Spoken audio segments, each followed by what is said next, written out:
Oh, go live.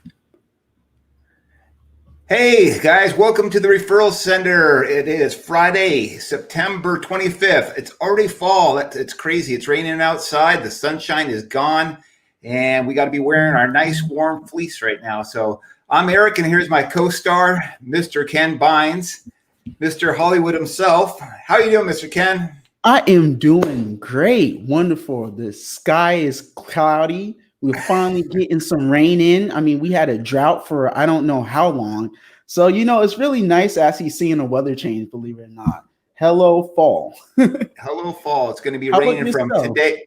It's going to be raining from today until July 5th. Woo! Hey, I'm ready for it. Why not? Welcome to the Northwest, right? Bigfoot all around. How's the week? Oh, we're doing good. But today we have a special guest on the Referral Center. It's a company called Sanmar, and Sanmar is the biggest corporate apparel distributor in the nation, might be in the world. And they originally started here in Seattle in 1971, and they distribute T-shirts, polo shirts. You've probably been wearing one of their T-shirts, the Nike polos. What I'm wearing right now, hats, anything promotional. Sanmar is the company that distributes them.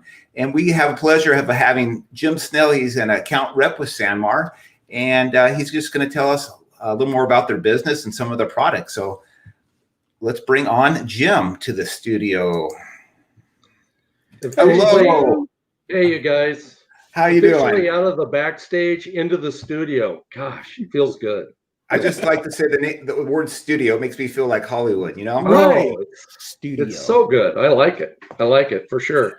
Well, thanks for having me, guys. I'm honored to be here. I'm happy to help any way I can. I know we're going to go through some questions, and we'll go from there. So do you want me to kind of start with a little bit of Sanmar history, maybe? Yeah, tell us about how it started with Marty Lott in 1971. Yeah. And then you got here today.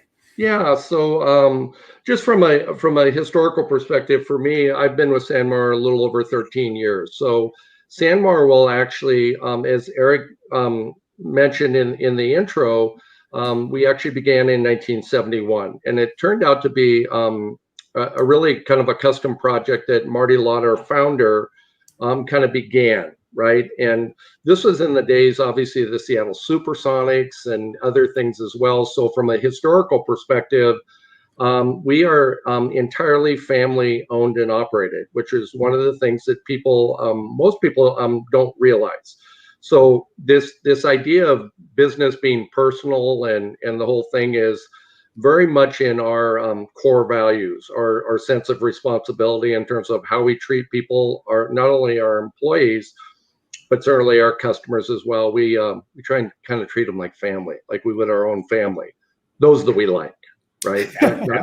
not the bad uncle or anything like that. We got a couple bad apples. That's right. Well, we keep them on the peripheral.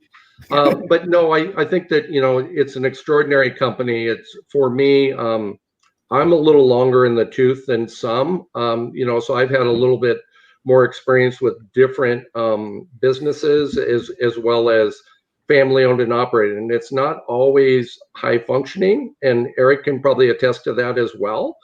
There are different times where it's really, really challenging, but I will say this particular organization, Sanmar, is as good as I've ever seen.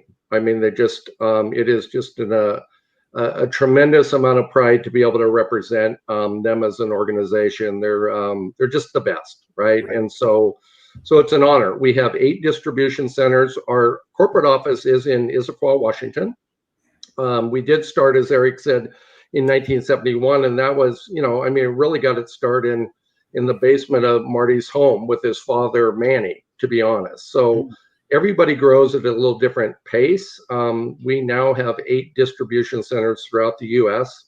So pretty much just domestic stuff is what we do from a distribution, but apparel, bags, and caps. So anything that you can put a logo on, we try and have access to. So you guys know that, the offering is quite large. I have a few banners. I have a banner behind me that's showing Ogio and District and the Nike swoosh. These are some of the retail brands that we represent for the promotional products world.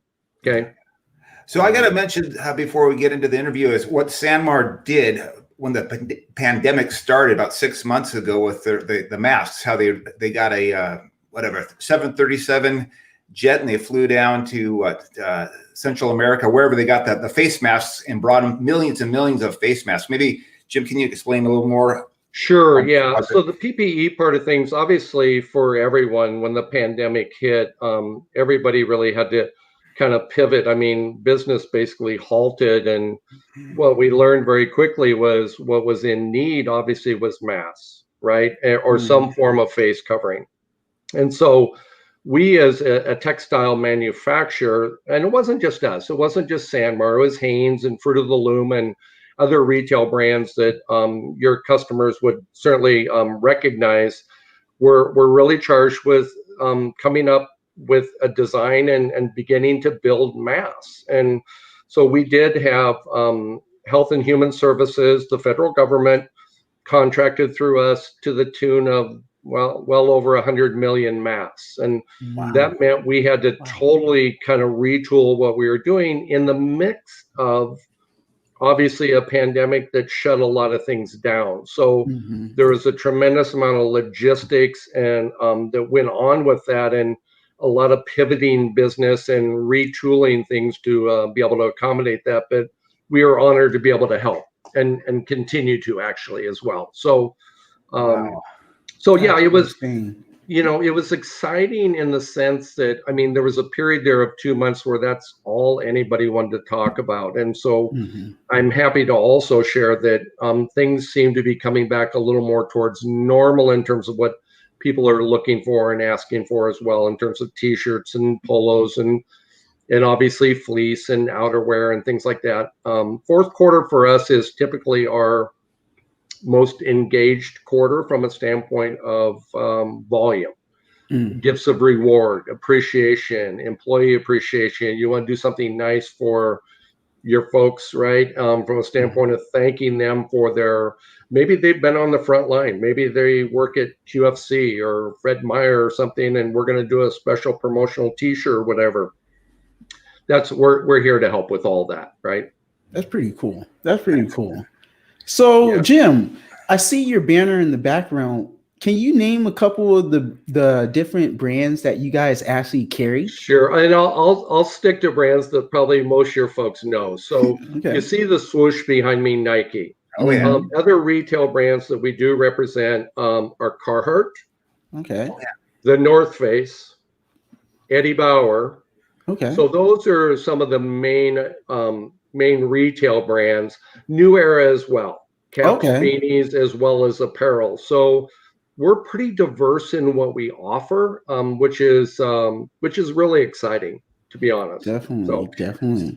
So I got a question. They call it corporate wear. What does that mean versus just going to the store and buying a Nike polo shirt at the golf club? Yeah. So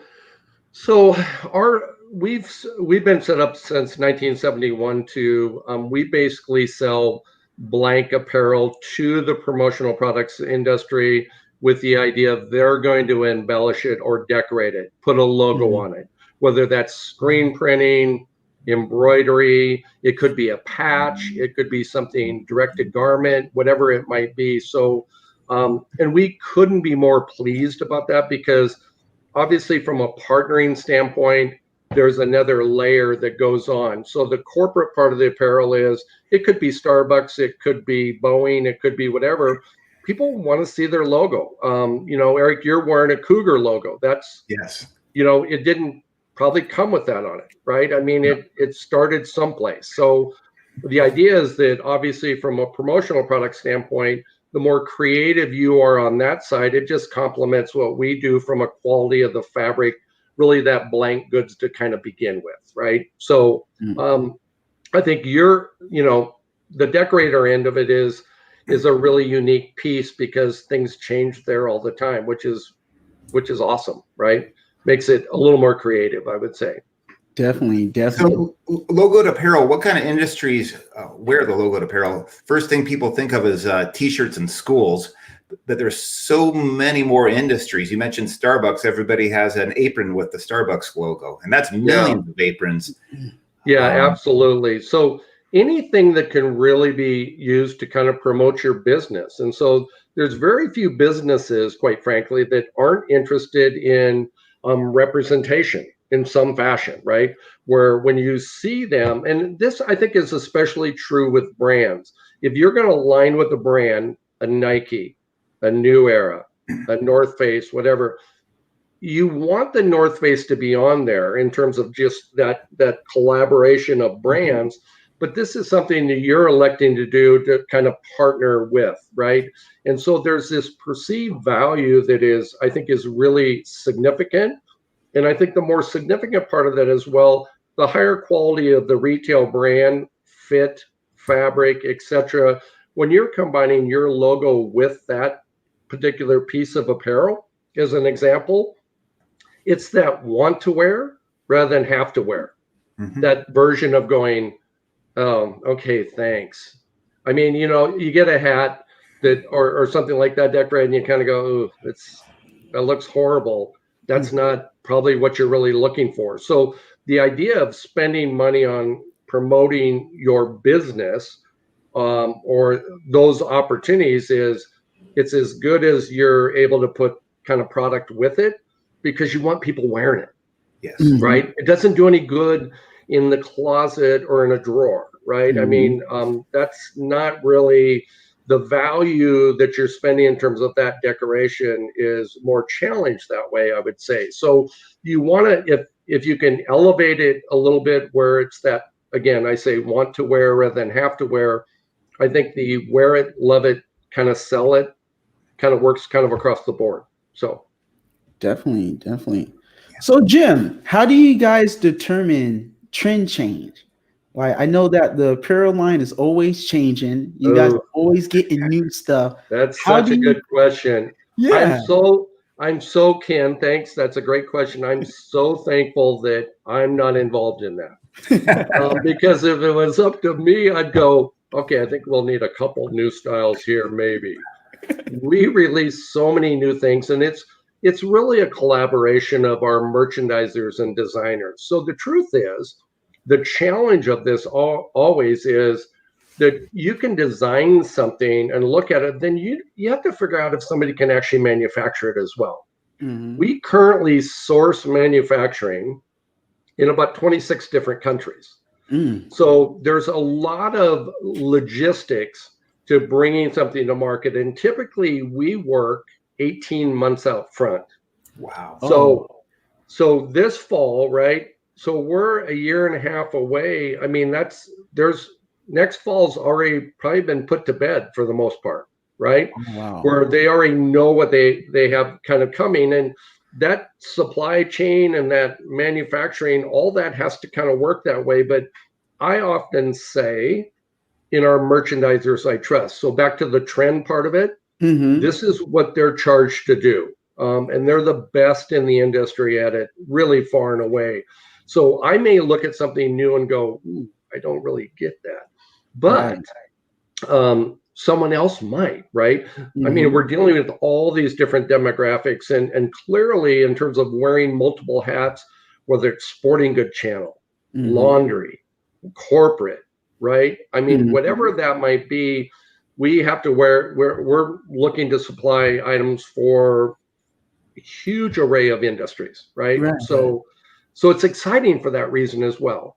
Nonprofits, fundraising, whatever it might be, right? You need to have all those different tools. And so this year alone, we introduced over 300 new styles. Wow. So even amongst the pandemic, as you might imagine, I said earlier, we're 18 months out in front. So we didn't stop POs and say, oh my gosh, we have no idea what's going to happen for fall. We didn't put up our hand and go, stop. We kept going. This is part of that partnering and that relationship that we have with our manufacturers as well. As you can't just stop them. You don't just bail on them. This is what business partners do, right? And so it's never just black and white. The world is massively gray, right? So We need to figure out ways to work together. We may have pushed things off in terms of how they're arriving based on the pandemic and stuff, but ultimately we didn't cancel a PO1, not one, right? And so, but that's just being a good partner, right? Mhm. And so that's the reason when we talk about Sanmar and those that know us and had the opportunity to do business with us, and I think it is relational. It always is, and we don't look for that to change at all. I mean, that's been the hallmark for, it'll be 50 years next year, right? And I assume there will be 50 more, right? Is not for me, but for us as an organization, right? Right. Yeah. So. All right. So you guys sell jackets, you guys sell polos, you guys sell shirts. What else do you guys have to offer? Oh yeah, sure. So caps, bags, so the big takeaway is apparel, bags, caps, right? Okay. So, but we do aprons. We have a full custom department as well. So if you came and said, hey, we need 10,000 socks and they need to be this way, we have access to be able to do custom things as well. Okay. But for the most part, what's unique about our business is, and very few people know this that aren't in this particular business, is we build an inventory based on what we think you're going to sell. You're going to create that opportunity. It's like looking into a crystal ball. This is unlike any kind of sales organization. You wouldn't design it this way, by the way. Where you go, we're looking into a crystal ball. We're forecasting we'll need this, this, and this, and you may hit it. You may be just perfect. Good chance you probably won't too, right? I mean, so with new releases in particular, it normally takes at least a year or better to kind of understand where that's going to kind of flow from a volume standpoint. Because I may think something's really, really great, and you guys look at it and go, ooh, don't like it at all. Right. I mean, that's right. I mean, there's just different options, right? So There is. So forecasting is quite an art. Now, Marty and Jeremy, Lot, our founding family, right, and current family, obviously, they've been doing it for a long time. But as our merchandisers, what I've found, to be honest, with our merchandisers and designers, they're hitting more belt-high fastballs in terms of these styles, colors, fit, fabric. And so, to be honest, there's more pressure on these new releases all the time because we typically exceed forecast because they show extremely well. Yeah. And so it's a good problem to have. I'm not speaking of it negatively at all. It's just part of what we do. It's just unique, right?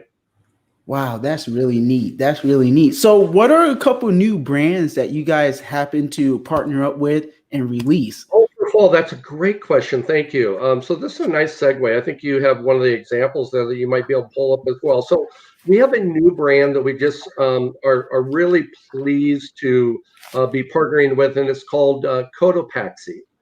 And you will find them from a retail standpoint. Some of your listeners may be familiar with it. It's been at REI as a general rule from a retail concept, but theirs is a very unique process. So these bags, they're basically a ripstop nylon. So they're quite light. They're kind of positioned as day packs. And Ken's kind of showing that there, that you see the Cotopaxi and the llama. So Cotopaxi, the actual name is derived from an active volcano in Ecuador. And it's over 19,000 feet.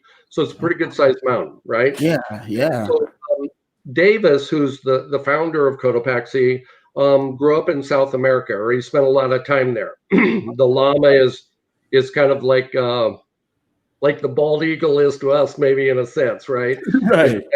I don't know if there's a national animal necessarily, but the llama is, who doesn't like the llama, right? So the llama is kind of cool. So anyway, the concept with this was he spent a lot of time in third world, right? And so when he was looking to do something really unique that could really impact people and impact the environment, or maybe more importantly, not impact the environment as as significantly as other textile manufacturing is. The 3 bags that we represent and are representing in terms of Cotopaxi, they're all repurposed fabric.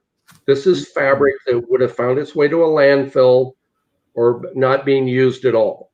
So the uniqueness of the design and colorways is that each sewer does their own thing. Colors, mixing colors, the whole thing, right? So each bag is uniquely different. You can't order a specific color. It's not possible. Wow. You're going to get what you get, which is actually, I think, really, really cool. It's a surprise. But yeah, it's a surprise. Show the bag again, Ken, with the different colors. Yeah.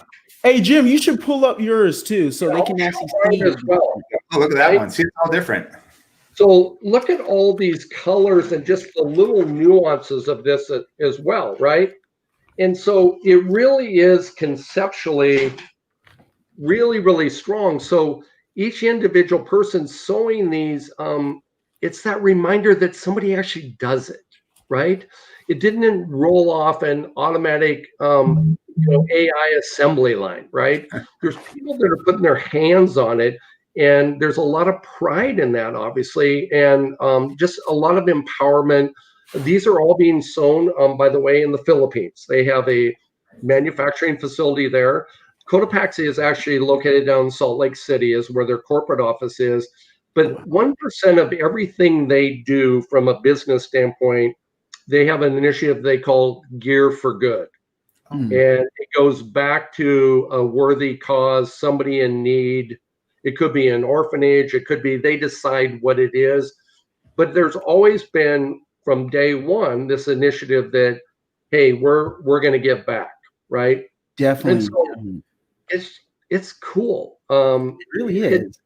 It's interesting in the sense because we've been talking a lot about corporate accounts and stuff, and oftentimes those are, yeah, I need a very specific color and stuff like this. So this thinks outside the box a little bit, but we really are more engaged now than ever, and I think the timing is massively important that we're more environmentally aware of what's going on from a sustainability standpoint and trying to bring products to market that are not impacting the environment in a negative way. Textile is pretty rough on it anyway, right? From a chemical and a water use standpoint. So we're trying to do our part, and I can only imagine where it's going to go. We've got some cool things already, and this adds to it. So I think it's part of the story, right?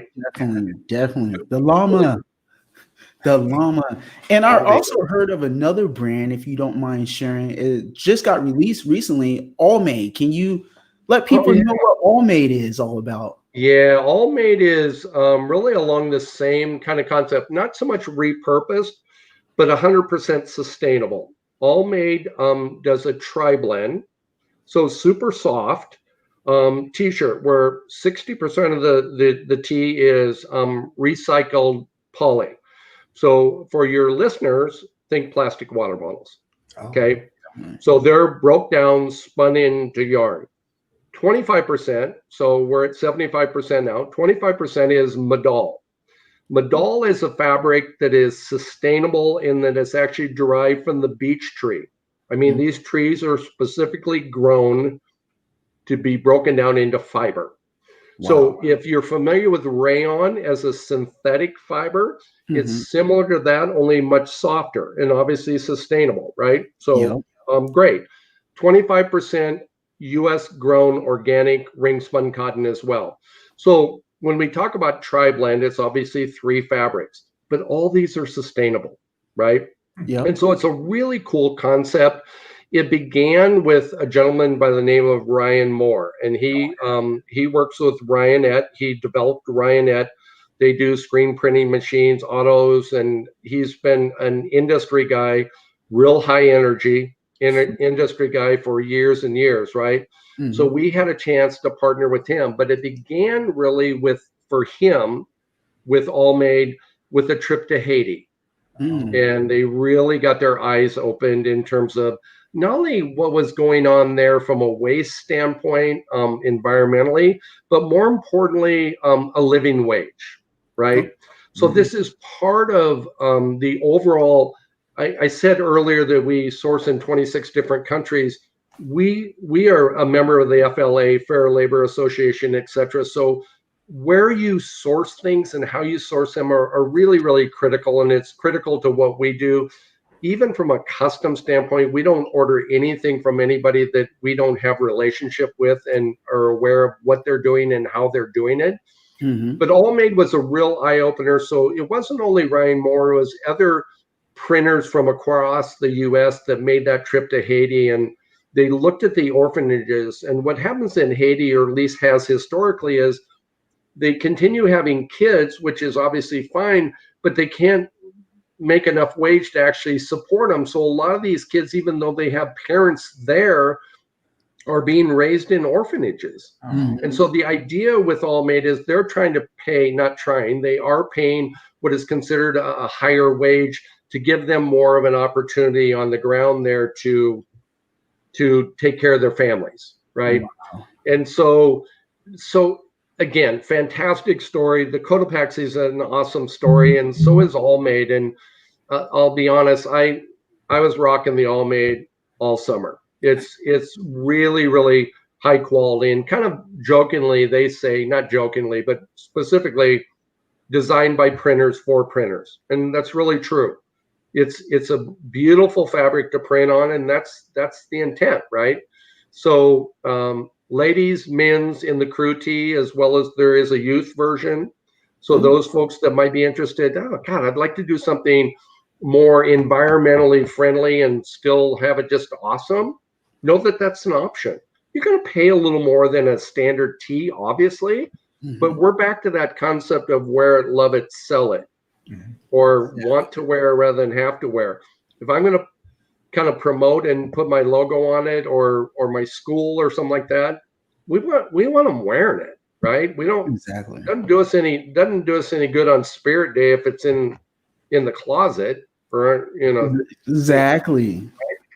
So yeah, so I think All Made's awesome. That actually awesome. Came in May, so it's new this year as well. Okay, all right. So are you seeing a lot more garments being used with more recyclable products now to be more environmental friendly? Yeah, we really are, and I think for us, our merchandisers, our buyers, our designers, we're trying to figure out more ways. So we introduced what we affectionately refer to as a re-tee in January. We have folded up. Now the inventory's not in yet, so sorry about that. But we did a re-fleece for fall. Okay. So same concept, 100% recycled. So the poly is recycled water bottles, and the cotton is actually the technology is really interesting on this. We're not re-dyeing the cotton. We're saving cotton scraps by color, sorting them by color, then breaking them down into yarn and combining that with the poly to make the product. So yes, we're seeing much more, and I think we're overdue as an industry, I would say, to look at more environmentally friendly opportunities. I know our manufacturing facility in Honduras there's 1 million square feet of solar panels on that manufacturing facility. Oh, wow. So even from a manufacturing standpoint, they do a lot of biomass kind of recycling, things like that as well. So we're trying hard to certainly do our part. There's other brands that we represent that eco is in their name. The Eco Fleece from Alternative, as an example. They plan on, by the end of 2021, being entirely recycled poly. In terms of in all their products. That's kind of their pledge. Wow. We get these pledges from the governor of California in terms of fossil fuel and other things. And Amazon, I know, does a lot of advertising that way as well. We all need to do our part. I think I think customers are ready to hear more about that story and how they can help. If it's a little bit more, why not, right? I mean, right. Why not entertain that? I mean, it just really makes common sense. Yeah, right. Exactly. Yeah, exactly. Well, for me, I am an Ogio fan, so I got to hear you talk about Ogio on the show. What does Ogio even stand for? Hey, man, I'm honored to always talk about Ogio. So Ogio began as a company. They began as a bag manufacturer down in Salt Lake. We didn't have them for years and years and years. It was, we were aware of the brand, but they got their start. So they were really clever engineers of bags. So that original locker bag, that fit into that health club or your racket club or whatever, they just slid in there and the door opened. You had your toiletries on there, your shampoo and things like that. That was their first bag, right? Oh, okay. That was the first one they designed. So years later for us, we began with representing Ogio from a promotional product standpoint with 16 items. Okay. Okay. Now, you say you really love Ogio, maybe Right. not so much for the bag now, but the apparel. Yeah, love So the apparel for us, for Sanmar, was our designers, merchandisers at that time, and this is probably 8-9 years ago, is an educated guess, Okay. going to Ogio and saying, hey, what would you think if we design something to complement the bags? Because apparel is what we do. What do you think about that? And they said, yeah, let's do that. Go ahead.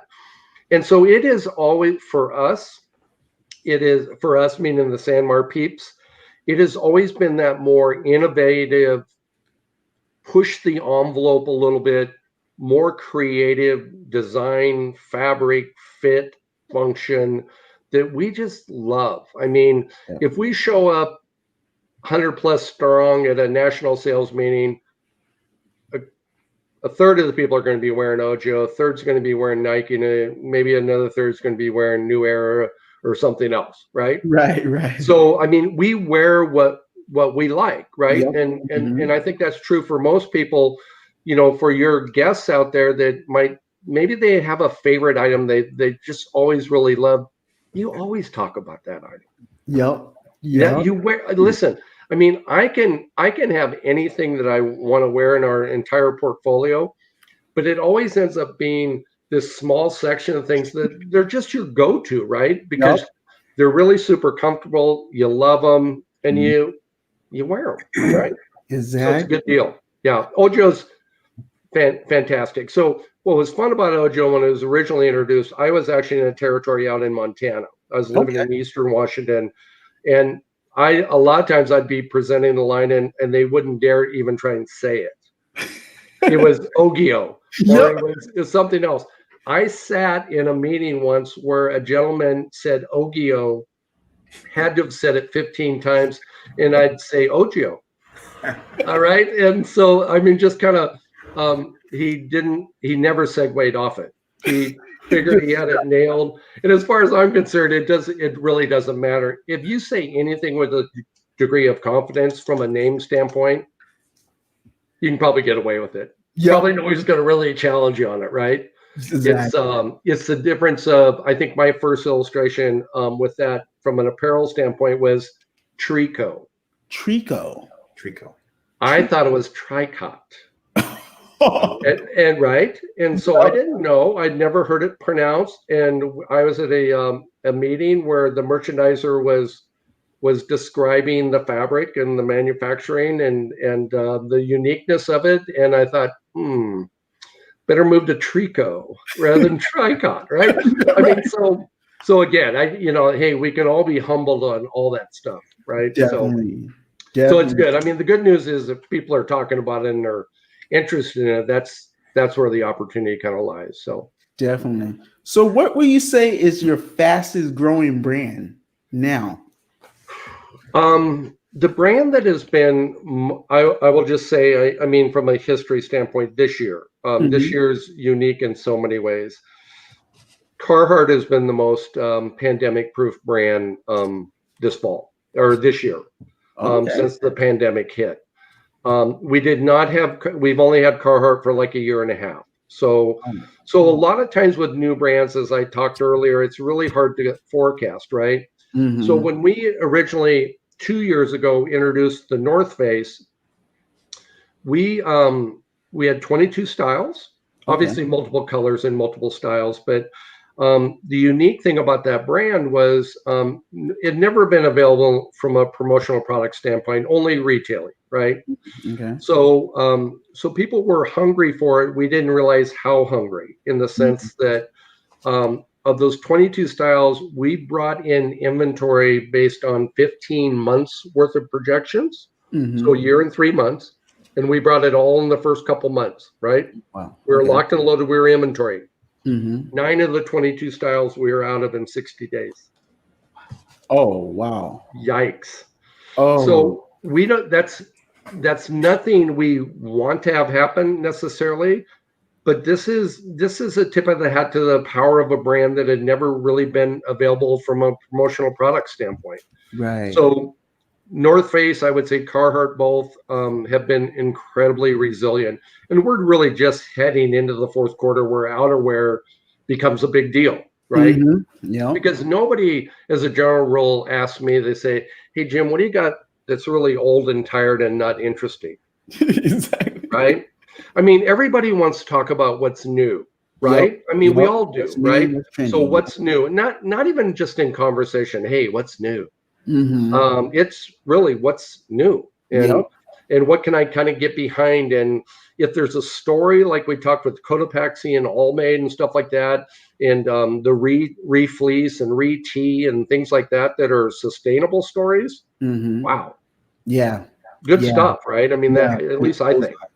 Yeah. I think it creates it's a different dialogue than just quoting a price or saying, yeah, I got a t-shirt, Exactly. It's more personal. right? Yeah. It's Yeah. more personal. It's bringing a Yeah. story. It's bringing that message. So now they're aligned with it as well, and they're going to kind of tell a story, right? I mean, it's all just it's a cool, really cool opportunity, I think, to make a difference, right? Kind of Definitely. across the board. So going a little bit into your past, how do you stumble and fell into Sanmar? Like, what made you say, I want to deal with apparel? Great. Yeah, I don't think I said that. It wasn't that at all. Yeah. Yeah. My story is that I have known the gentleman's name is Dan Tushar. He is our national sales manager. I have grown up with him over in Western Washington. Kids played Little League together, etc. Always knew of Sanmar, just not really specifically. I've done multiple things in my career, whether it's wholesale wine sales, part owner version of things, to fresh food, etc. Mm-hmm. I've always, and we're all of us are, if we're really honest, are in the sales business. Yeah. We just are, right? Mm-hmm. So I've never been concerned about as long as there's quality and opportunity. I've never looked at a particular category and go, I don't think I can do that. I don't think I can kind of relate. It's not that hard, right? I mean, it's really not when you have the support that you have from this particular organization. So I knew about the organization. Okay. And I was in need of a good job. And this is 13 years ago. And so I interviewed, and I went out and met Jeremy Lott. And they were trying to figure out something. They were going to look to split the Northwest Territory. And so I was kind of excited about that. And then they decided to postpone it. And they weren't going to revisit it. And so the question to me was, are you willing to move? Mm-hmm. Are you willing to move for the opportunity to work with Sanmar? And I said, absolutely. So lo and behold, within a couple of weeks of that conversation, and I probably haven't shared this with you guys necessarily, but there was a change that was occurring in Kansas City, Missouri, Kansas City, Kansas. So he was traveling to Nebraska and part of Iowa, and obviously Missouri and Kansas. It was kind of a large, almost 4-state area. Yeah. And I said, sign me up, put me in, coach. So honestly, I didn't know a thing about apparel. My first meeting was a national sales meeting, and everybody was looking at me like I was from another planet. Just from a standpoint of, because a lot of times, obviously we're able to attract people within the industry that already have experience, right? Mm-hmm. I didn't have any experience with apparel, but I have experience with people. And as you guys unfortunately know now, I can talk. So whether that's good or bad, I'm not really sure. But anyway, so I signed up and I shipped out. I was in a low main level apartment in Kansas City for almost 6 months, and then an opportunity presented itself again out here in the Northwest. They were restructuring some territory, so I was fortunate enough to get back into this area. But that was kind of the start. It wasn't a matter of going, oh, I'm all about apparel. Now I'm kind of apparel geeky a little bit. I'll admit, right? I do like to talk about fabric and how it's made and fit and the whole thing. But it's like anything else. I mean, it's trying to find the right opportunity and the right fit. And the bigger part of our business really for us is, how do we help our customers grow their business, and how do we elevate that experience, obviously, and maybe the products along the way as well, where we've always just done it this way. Maybe there's another way to do it, and we've added value. So when you deliver that to your customer, or this product is decorated and they slip it on, they go, oh man, that is amazing, right? Exactly. See that nothing better than that, quite frankly, where you're getting that feedback that goes, wow, nice. Yeah. Because nobody wants to go, yeah, it's okay. It's that commercial, it's that version of the Geico commercial where the surgeon's coming in. He's asking about the doctor. He's laying in the bed, right, getting ready for surgery. No. And she says, yeah, he's okay. Like, I mean, nobody wants okay. No. I mean, we don't. Who has time for okay? Let's try and make it great. Let's try and make it something special if we can, I would say. Yeah, exactly. So for all our viewers out there that want to know more about Sanmar, how are they able to view this information and get a little understanding, or even join and be part of a partnership with you? Well, we don't do anything kind of retail-y, really, right? I mean, there's a sanmar.com where you can go on and learn a little more about us, but really, we deal specifically in this promotional products world in terms of people that sell to businesses, right? Mm-hmm. So it's not a matter of just phoning up and going, that isn't what we do. So it's a matter of, reaching out to that person that that you maybe have a relationship with, or aware that, hey, they decorate, they do this. That's who you would reach out to. It wouldn't be, the only time I call on a retail customer specifically is if I'm going with you or talking with you or something along that line where I'm invited. Okay. That might be a Zoom or a pre-pandemic, right? It was, I'm happy to roll the rack in and kind of talk about anything you want to talk about from a standpoint of giving more information. So we're here to help. Definitely. So I got a question, Jim. You bet. So we got a lot of listeners out there. They're construction workers, landscaping, plumbers.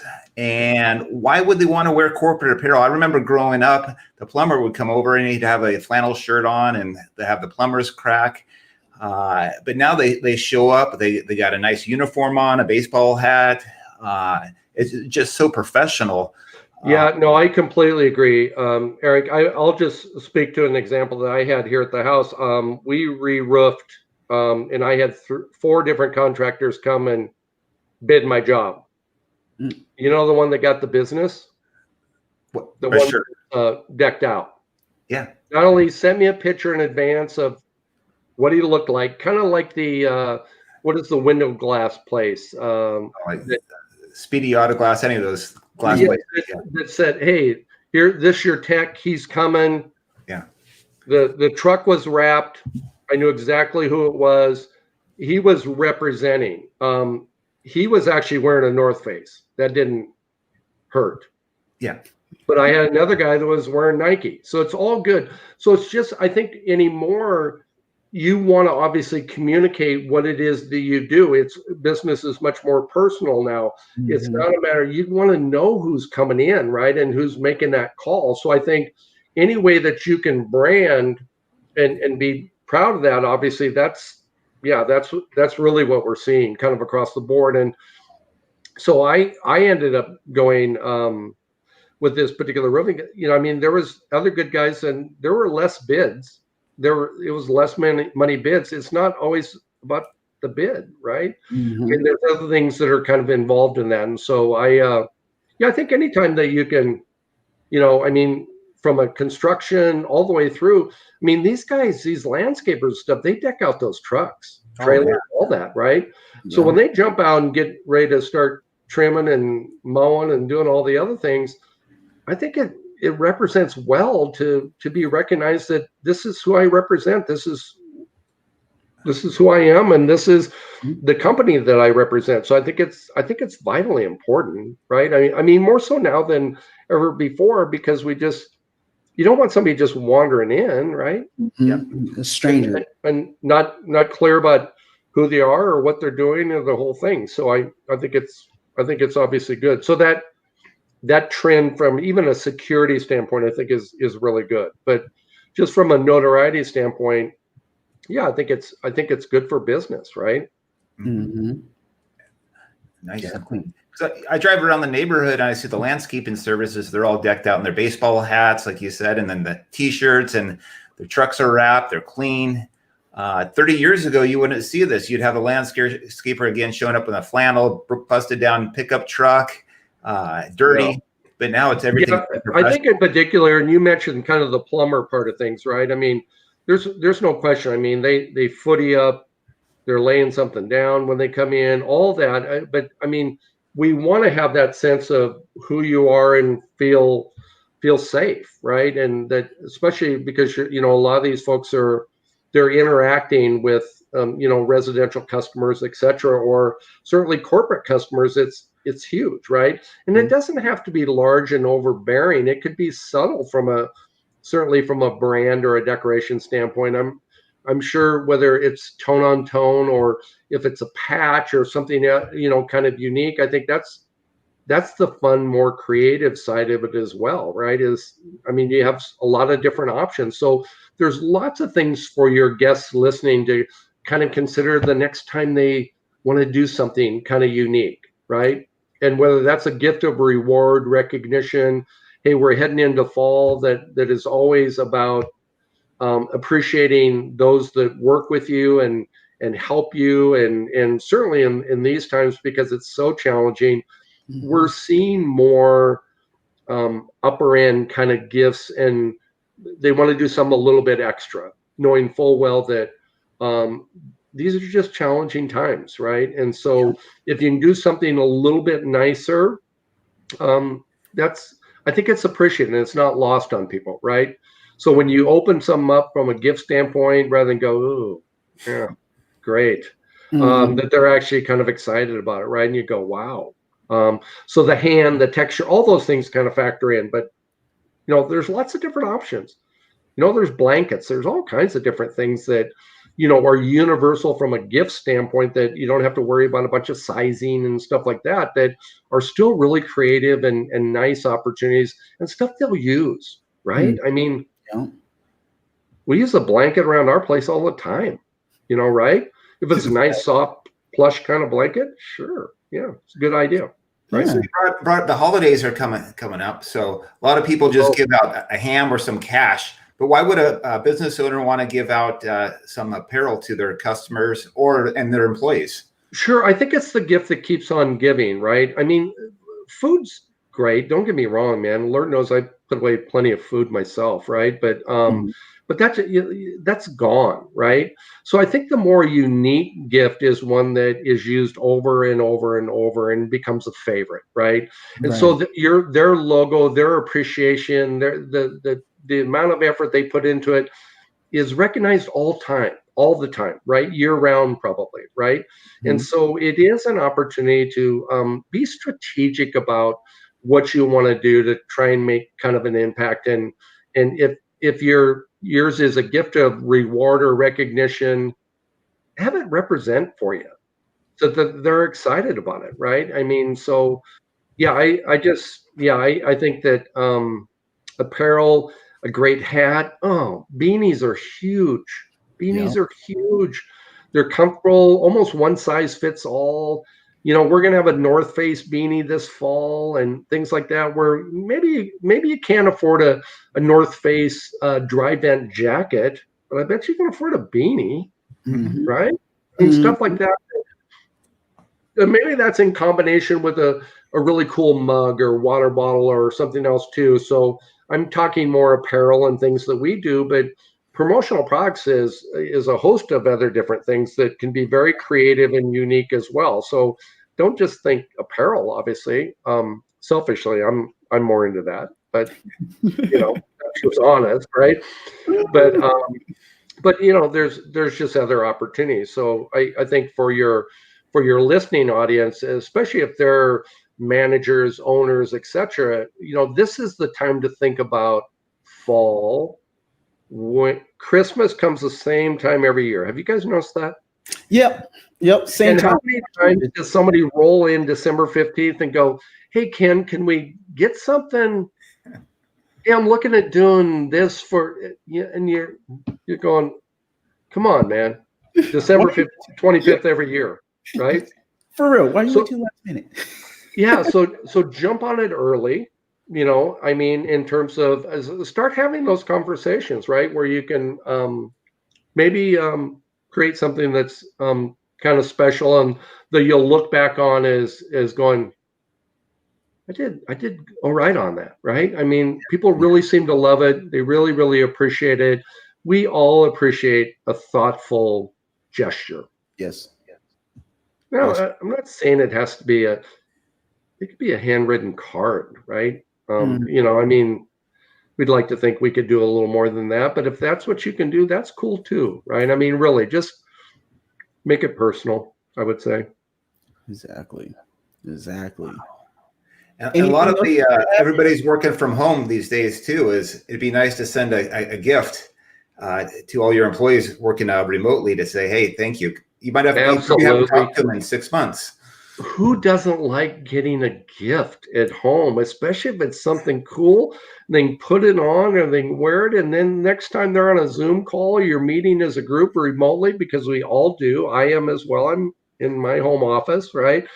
And I happen to be wearing a Nike quarter zip piece. If any of those folks out there had been watched the U.S. Open last weekend, this was probably the number one piece that the Nike golfers were wearing as a general rule. It's that hidden button placket.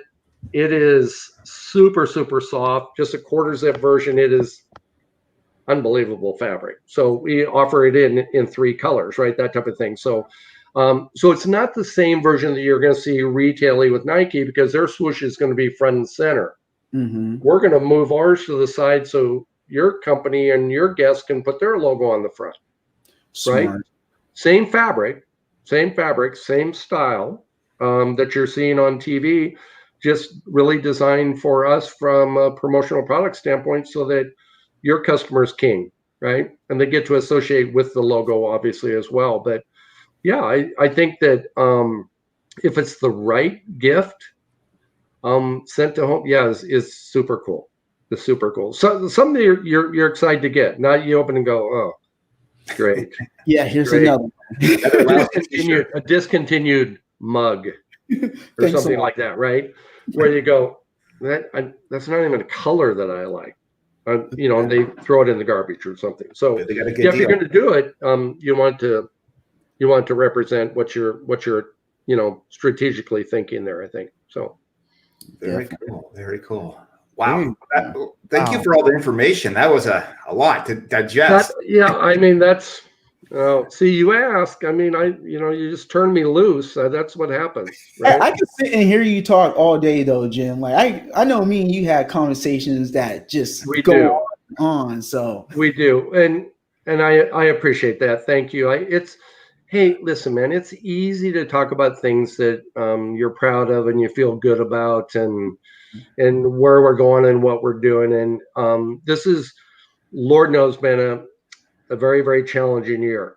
Yes. I think we're all going to look forward to 2020 being in the books and turn the page to 2021 and hope for more of a sense of normalcy. I know we all want that. I mean, we really, really do. But we it's okay to kind of pause and kind of count your blessings as is as well. It could always be worse. I mean, we all know that, right? I mean, so we want to look at it as optimistically as we can and support as many people as we can and help where we can. So so everybody do your part, man. Just try and lift everyone up, try and keep everyone else up as well. It's hard. I mean, it's virtual, right? I mean, it's certainly a challenge, but there's FaceTime and there's texting and there's just everybody try and make an effort, right? And help one another, pick one another up, I think is obviously a really good thing. So True Very that. cool. True that. Very cool. all right. Nice. Well, thank you for being part of the show, Jim. Yeah, thank you. A pleasure. Oh, We're definitely thank you. invite It was back on again. well, it was my pleasure. So anytime, gentlemen. I appreciate you and have a great weekend, okay? You too. Thanks, Jim. Wow, Eric. Wow, that was interesting, wasn't it? Good. That was just to know how deep apparel goes. Yeah, I know we just hit 25% of the iceberg, but a lot of useful information. Yeah, like the bag. That was interesting too. That Yeah. how do you say that word? Cotopaxi? Cotopaxi. I was calling it Cotopaxi, but it's Cotopaxi. So one more time for the viewers. So that bag, it's different colors. So every bag has a different fabric colors on it. Yeah. So what they do is they have multiple people work on one bag at a time, and they all put their own creativity in the bag. So this whole bag is repurposed nylon, and what they do is they just customize it down to the T. Everything on this bag is uniquely customized all the way down to the little buttons and notches on it. Awesome. And they come in 3 different versions. They have a fanny pack and a regular style gym backpack. A fanny pack? Yeah. A fanny packs? You know, I actually got one. It's not that bad. It's actually pretty cool. You know, maybe I like fannies. Hawaii. Well, cool. Boy, it's time for lunch. I'm starving. Whew, you're telling me. So let's wrap it up. Okay. So if anybody wants to be on the show, you can contact Ken at NW Custom Apparel. We'd love to have you. It's every Friday. We'd love to have you on the show. We'll send you the link. You can do it from the comfort of your business or home. And we'd love to have you. And our main goal here right now is do it again. So Ken, let's hit it. We want to make sure you are here for good. Good. Here for good. You did fast. I need some food. See you guys. Yeah.